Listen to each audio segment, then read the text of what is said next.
again, the corruption stuff is, you don't think this is going to stop, do you? You don't think we've seen the end of this. Of course you don't think that. We're going to see it time and time again. Delighted to be back. We need to talk about, obviously, we always talk about Trump and what's going on, but I want to be a little more serious than normal. So he comes out with his tariffs. Of course, he has no intention of doing any of that. None of it to start out. It's all bullshit. And then you see that he's in Geneva with his Treasury Secretary, and it just, oh, please, let's just stop the whole thing, and everybody's going to forget about it in 90 days.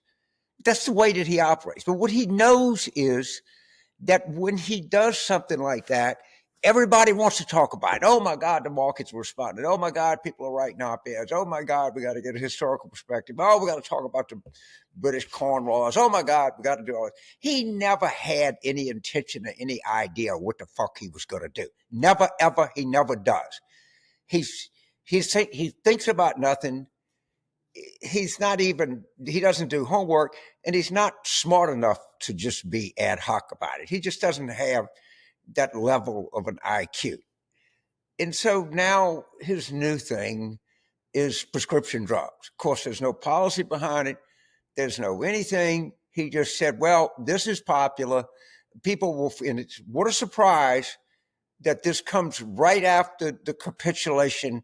A capitulation is not even the word, but go ahead. I'll use the word capitulation on tariffs because he never thought out. He never had any idea to do it.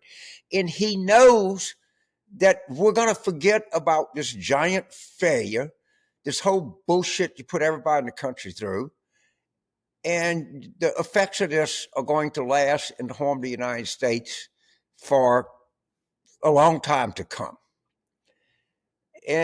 But boy, does he know how we just follow the latest thing and forget about the last thing when the last thing was all bullshit and the latest thing is all bullshit. It's all it is. There's no thought behind it. There's no ideology behind it. There's no plan behind it. There's no construct. There's no anything. It's just say you're going to do something, get everybody all gassed up, have op-ed pieces and editorials and stories and going to diners and see what people think, or interviewing the person on the street. And never had any intention, he doesn't even know where China is. If you asked him to point to China on the map, I'll give you 2-1, he wouldn't know. I mean that in all sincerity. But what I'll give you is that whatever latest garbage, stupidity, jackassery he comes up with, everybody is going to follow it. So the question is, what do we do, the Democrats I'm talking about? You, is assuming that you're watching this, most of you are probably supportive of Democrats getting back into power. And what are things we can do? Now, I did a lot of international consulting in my life. I think I've worked in 22 different countries. I counted them up sometimes last year. And at one time or another, not always when I work for them, I have actually worked for, I think, 14 different heads of state around the world. And one of the things that I would do in my international work, this was in the earlier part of this century, after President Clinton was elected, I stopped doing domestic politics because had done it. I'd done Senate races, governor's races, mayor's races, everything you can think about, and wanted to do something different, so I did international work. But I would give my candidates, we go to a meeting, and I would give them what's called a message box, okay? It was generally on a whiteboard, and it was a little more formal than this, but these are words. No matter what you ask, these are the key words that you key off on. Corruption, a lot of use of the words. And you're watching Sunday morning TV, or you're looking at a press release that a Democrat sends out, or you're watching an interview, or or anything you're doing, these are the key words, and I'm open to expanding the list, but not by very much, or I could contract it. Corruption, all the time. Backwards looking. He's trying to take the country back. Okay? Always talk about how safety and security are part of it. Look at what's happening in the air traffic control space. Now they go say, oh, well, these problems have been built up for a long time. Yeah, they were coming in cutting people. They were telling the federal workforce they wasn't worth a shit. These air controllers were overworked. They decide to call in. This could be a problem that we're going to live with a long time. By the way, when he's doing that, he's really trying to put the screws to hardworking people. Think of what his tariff. Here's another good word, good two words for Democrats to use: small business. Yeah, be the champion of the dry cleaner. Be the champion of the person that has the landscaping service. All right, be the champion of the couple that runs the deli, or anything that you can think of. The feed seed store, the grain store, anything, the hardware, anything. Talk about how he's killing small businesses in this country, because they're going to have a hard time recuperating from all of this tariff talk and all this uncertainty as we go into things. A lot of these businesses are really dependent on having the goods and having a really good holiday season to make it. Talk about small business. Talk about Medicaid. Talk about how it is going to affect hardworking people, lower middle class people, middle class people. They now have this antiseptic thing, and they're going to cut 900 billion. And I listen to them.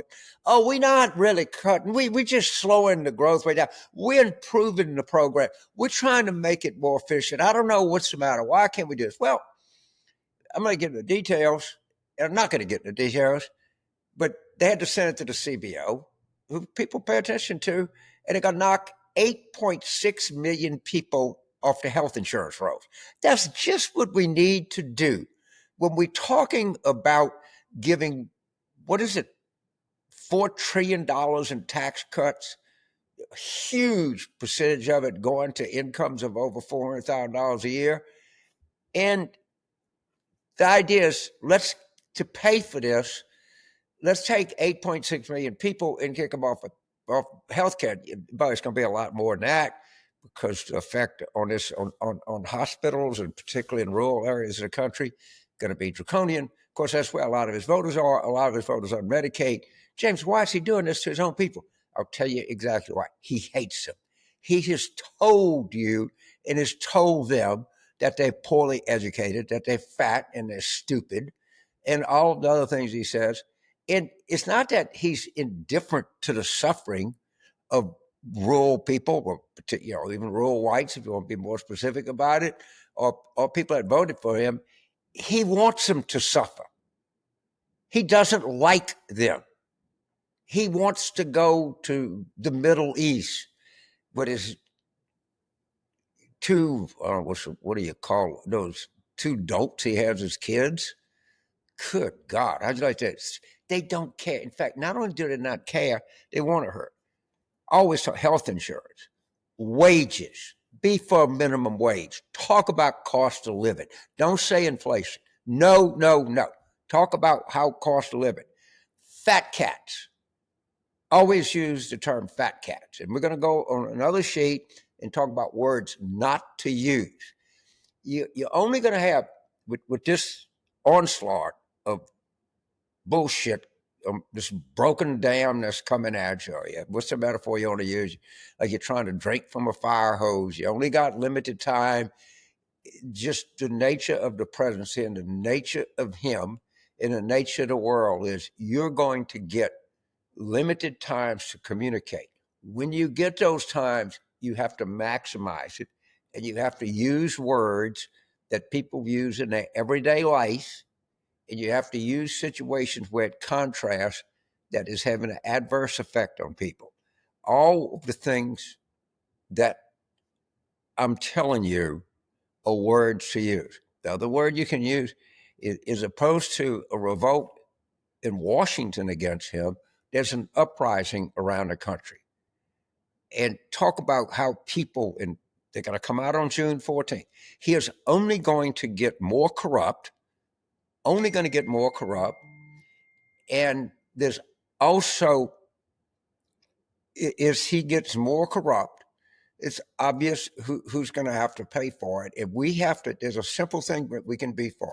There's federal ethics laws for federal employees. All right, everybody have the executive. Why does the president not have a code of ethics that he has to live by? The idea is that when you're elected president, there are two things that the executive is supposed to do. One is write in the Constitution, supposed to put in right in the oath of office. I bet, yeah, come on, you know I'm not making this up, people. You're supposed to defend and protect the Constitution. He says he doesn't even believe in it.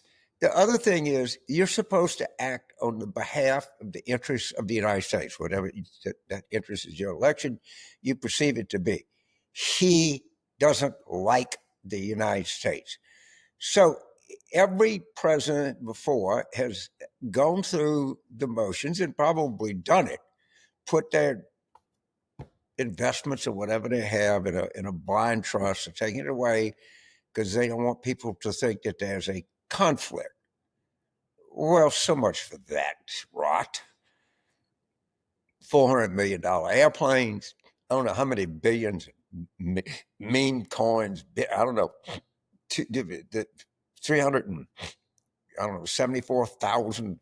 No, 734,000 people lost money, and 58 made money. That's he wants to use the Oval Office as his own personal ATM machine with no limit. Just withdraw whatever you want, put it in your pocket, put it in your kid's pocket. You're not subject to anything. You just get your idiot attorney general to say, well, sure, there's the emoluments clause in the Constitution, but it's only the Constitution. Who gives a shit about that? He doesn't like the Constitution, so why would he follow it?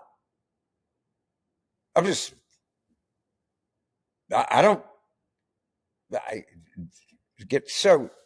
Also, when you're talking to people and don't use generational change, because there's a lot of people that are older than me being one. Why do you want to limit the appeal of your message to younger people? Believe me, generational change is coming whether people want it or not. I got news for you. Own that. Don't use words like structural, okay?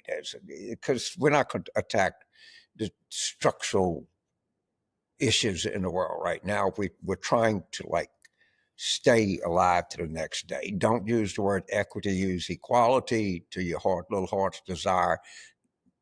People basically don't know what it means, and if they do know what it means, it looks like you're trying to force an outcome. This is another really stupid word, oligarch.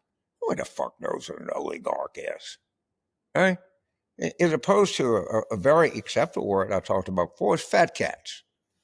Everybody knows what a fat cat is. Everybody talks about what a fat cat is. I wouldn't use the word community. I don't have nothing wrong with the word community, nothing wrong with being in a community. But it's just such a democratic word. And really, the community we all live in is the community of humankind. And it's not a terrible word. I wouldn't even use the LBGQT plus or whatever it is. I just call people gay, a lesbian, or trans, or bi. I don't know. There's nothing. It's just the way you are. But you don't need to come up with other words for things. Just use the word that is most commonly used among people as they talk to each other. I had a friend from high school. He's gay. She's a lesbian. Fine. Okay, no, who cares? You say, well, it's LBGTQ, but I don't know what the fuck you're talking about. And you're trying to signal that there's something wrong with the term, or you're just trying to show people how smart you are. So don't use words like that. Don't use words like intersectionality. God, I was listening to during the pandemic. I was listening to NPR, and they had this panel discussion like they're doing. They talk about intersectionality. I literally thought they were kind of go overboard in ecstasy on the radio. And okay, it's a real thing. No one uses the term intersectionality except for NPR. So I guess what I'm saying is, between now and, of course, the clock is ticking. They got a lot of time to do a lot of damage. We're going to have limited time to make our case. When we have whatever limited time we have, and we're fighting back at all this, I think we should be very careful. I guess somebody's, they said a mind is a terrible thing to waste, and of course it is. A word is a terrible thing to waste. And, Mark Twain famously said, the difference between the right word and a nearly right word is the difference between lightning and a lightning bug. So when you hear your elected representative, you hear Democrats, you hear sane people using words that are not the right word, let them know that that kind of language is not helpful. It's not doesn't make you a bad person. It's just not helpful. You're wasting an opportunity to make your case home. Again, the corruption stuff is, you don't think this is going to stop, do you? You don't think we've seen the end of this. Of course you don't think that. And we're going to see it time and time again. So my prayer is that we maximize the opportunities we have when we're communicating with people in any kind of way. And we insist that our communicators and our leaders communicate in a way and with words that are relevant to people, that can be affected to stop this scourge that's ruining the country that we've all loved so dearly, and to understand, we're on the clock here and we have limited opportunities. The stakes are enormously high. It requires a lot of discipline, and it requires, when you have a chance, to not use the nearly right word or not the wrong word, but to be lightning. Don't be a lightning bug. Thank you very much.